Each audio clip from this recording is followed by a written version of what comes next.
भक्तों, ओम नमः शिवाय। श्री शिवाय नमस्तुभ्यम। जय श्री महाकाल। भक्तों, क्या आपके भी घर में कोई ऐसा व्यक्ति है जिसका विवाह नहीं हो रहा है? उसके विवाह के लिए आप लोग बहुत सारे उपाय करके देख लिए, बहुत सारे घरों में रिश्ते भी भेज दिए। आपके जो घर का व्यक्ति है उसकी एज बहुत बढ़ती जा रही है।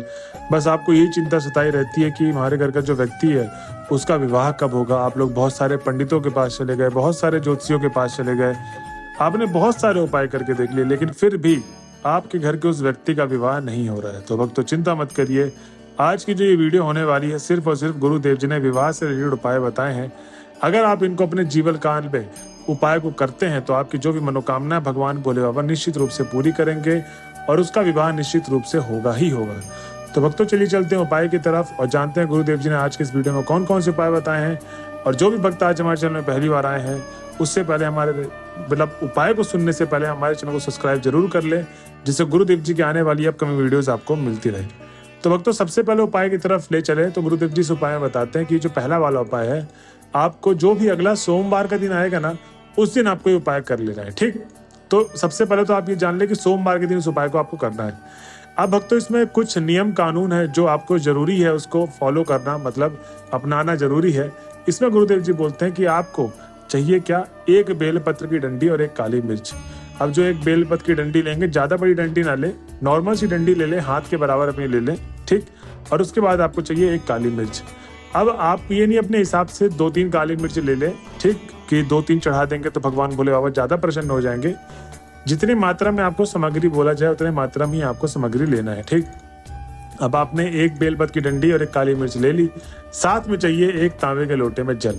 अब जो आप तांबे के लोटे में जल भरेंगे ना, वो आपको घर से भरना है जल, आपको मंदिर परिसर से जल नहीं भरना है। इस चीज का बस आपको विशेष ध्यान देना है। कहाँ से भरना है? जल आपको भरना है घर से, मंदिर परिसर से जल आपको नहीं भरना है। अब भक्तों, गुरुदेव जी कहते हैं कि आपने तीनों सामग्री लेकर सोमवार के दिन महादेव के मंदिर में चले जाना है।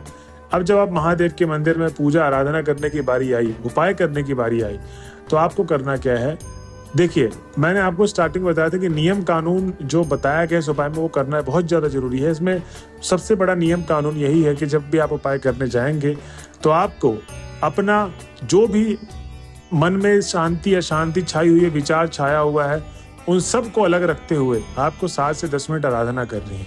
जाते ही आपको उपाय नहीं करना है, बस इस चीज़ का आपको ध्यान देना है। 7 से 10 मिनट भगवान भोले बाबा की आराधना करनी है, उसके पश्चात ही आपको उपाय करना है। ठीक, अब आपने 7 से 10 मिनट आराधना कर ली, उपाय शुरू करने की बारी आ गई।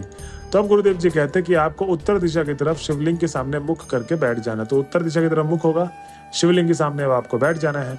गुरुदेव जी कहते हैं कि अब आप उपाय करने के लिए तैयार है। उपाय में सबसे पहले आपको करना क्या है कि वो जो एक बेलपत्र की डंडी और एक काली मिर्च आपने ली थी, तो शिवलिंग के जस्ट अपोजिट भाग में रख दे।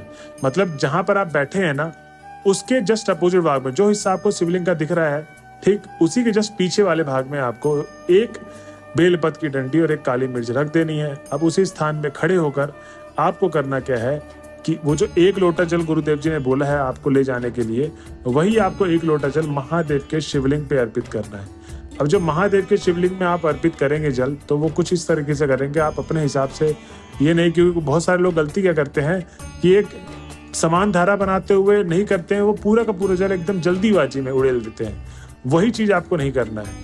और कुछ लोग तो होते हैं कि जो बूंद बूंद अर्पित करते हैं, इस तरीके से भी नहीं करना है। आपने देखा होगा एक नदी होती है ना, एक समान धारा बनाते हुए नीचे की तरफ आ रही होती है या बह रही होती है, वैसे ही आपको एक समान धारा बनाते हुए पूरा का पूरा जो जल है वो समर्पित करना है महादेव को। अब भक्तों, गुरुदेव जी कहते हैं कि आपने जल भी समर्पित कर दिया, आपको करना यह है कि अपना नाम और गोत्र बोल ले। अगर वो व्यक्ति खुद ही गया इस उपाय को करने के लिए, और अगर उनके मतलब घर के कोई व्यक्ति है जो उस उपाय को करने के लिए गया है, चाहे उनके माता पिता हो या कोई परिजन हो, तो उस व्यक्ति का आपको नाम और गोत्र बोलना है। और जो भी समस्याएं चल रही विवाह से रिलेटेड, वो सारी की सारी समस्याएं बोलते हुए आपको अपने घर की तरफ चले जाना है। भक्तों, गुरुदेव जी कहते हैं कि जो भी भक्त मेरे बताए गए उपाय को इस तरीके से करता है, उसकी जो भी मनोकामना है, भगवान भोले बाबा विवाह से रिलेटेड सारी की सारी मनोकामना आपकी पूर्ण कर देंगे ही करेंगे। और अगले लगन तक आपका विवाह सुनिश्चित रूप से होगा ही होगा। तो जैसे जैसे आपको उपाय बताया गया है वैसा वैसा बस आप उपाय को करना है। अब भक्तों, गुरुदेव जी कहते हैं कि जो दूसरा उपाय है, ये आपको करना क्या है कि इसमें चाहिए आपको हल्दी की गांठ। अब आप लोगों ने देखा होगा कि पंसारी की दुकान में या किराने के स्टोर में जाएंगे तो आपको हल्दी की गांठ मिलेगी, जो बिना पिसी हुई हल्दी होती है, उसकी मैं बात कर रहा हूँ, हल्दी की गांठ। वही आपको ले लेना है 100 से मतलब 50-60 ग्राम ले लें आप, ठीक। अब आपको सीधा क्या करना है, जब आपने हल्दी की गांठ भी ले ली, घर पे लाके उसको पीस लेना है। तो जो आधी कटोरी के आसपास हल्दी निकलेगी उस गांठ को पीसने के आसपास, ठीक, तो आपको वो आधी कटोरी रख लेना है हल्दी भर के। और आपको ये उपाय करना है, जो भी जैसे सावन का महीना चल रहा है ना, तो सावन के महीने में जो भी सोमवार का दिन होगा उस दिन आपको ये उपाय करना है। तो सावन का महीना जैसे पावन समय चल रहा है, 22 जुलाई से सावन स्टार्ट हो गया है, 1 माह पूरा रहेगा, महादेव का समय काल है, बस आपको महादेव को प्रसन्न ही करना है। तो आपको इस उपाय में वही करना है कि बस सावन के दिन सोमवार के दिन इस उपाय कर लेना है। अब उपाय में सामग्री क्या क्या चाहिए, पहले तो मैंने बता दिया आपको आधी कटोरी हल्दी। अब उसके बाद गुरुदेव जी बोलते हैं कि आपको करना क्या है कि साथ में चाहिए आपको 1 लोटा जल। अब जो 1 लोटा जल लेंगे वो आपको तांबे के लोटे में जल भरना है, और जो जल लेंगे वो आपको जल घर से भर के लेके जाना है, ठीक। तो ये दोनों चीज आपको सामग्री में चाहिए मोटा मोटा। अब उसके बाद गुरुदेव जी कहते हैं कि आपको करना क्या है कि जब सावन का समय आ गया और सोमवार का दिन भी आ गया, अब आपको क्या करना है, सीधा चले जाना है महादेव के मंदिर में। अब जब आप महादेव के मंदिर में पहुंचेंगे तो गुरुदेव जी कहते हैं कि महादेव के मंदिर में पहुंचने के बाद आपको करना क्या है, सबसे पहले तो जो भी आपका मतलब मन में विचार चल रहा है उन सबको दूर करते हो। मैंने जैसे आपको पहले उपाय बताया था ना कि आपको उपाय शुरू करने से पहले आपको आराधना करनी है, ऐसे ही आपको आराधना करनी है भगवान भोले बाबा की। तो आपको 7 से 10 मिनट आराधना कर लेना है, ठीक।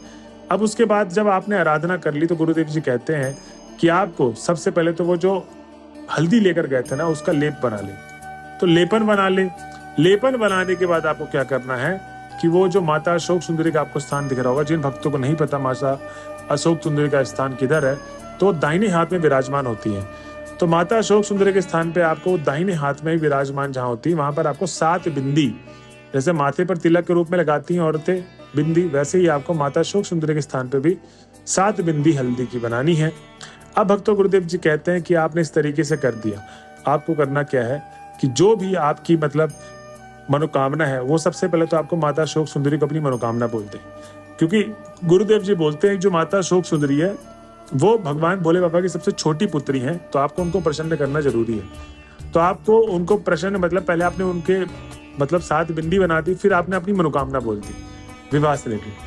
अब आपको क्या करना है, जो 1 लोटा जल है और जो हल्दी बची हुई वो लेकर सीधे चले जाना है कहाँ पर, पीपल के पेड़ के पास। तो जो पहला उपाय में सिर्फ इतना ही भाग करना है, माता अशोक सुंदरी के स्थान पे आपको बिंदी बनानी है और सिर्फ अपना मनोकामना बोल देना है। अब जो दूसरा उपाय मतलब दूसरे उपाय का जो दूसरा भाग है, ठीक, इसका दूसरा भाग कंप्लीट होगा पीपल के पेड़ के पास।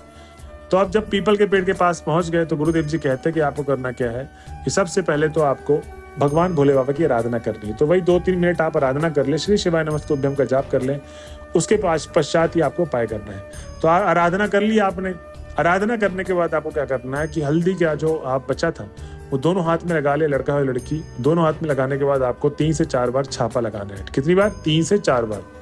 छापा लगाने के बाद पूरा का पूरा 1 लोटा जल समर्पित कर देना है। उसके बाद आपको घर की तरफ चले जाना। तो वहां पर भी आपको अपनी मनोकामना नाम गोत्र बोलते हुए पूरी की पूरी मनोकामना मांग ले, घर की तरफ चले आए। भक्तों गुरुदेव जी कैसे हैं, जो भी भक्त मेरे बताए गए उपाय को इस तरीके से करता है उसकी जो भी मनोकामना भगवान बोले होगा निश्चित रूप से करते ही करते हैं। तो भक्तों ये थी आज की वीडियो। अगर आप वीडियो के लास्ट तक आ गए तो श्री शिवाय नमस्तुभ्यम लिखना ना भूलें। मिलते हैं अगले वीडियो में, जब तक के लिए हर हर महादेव।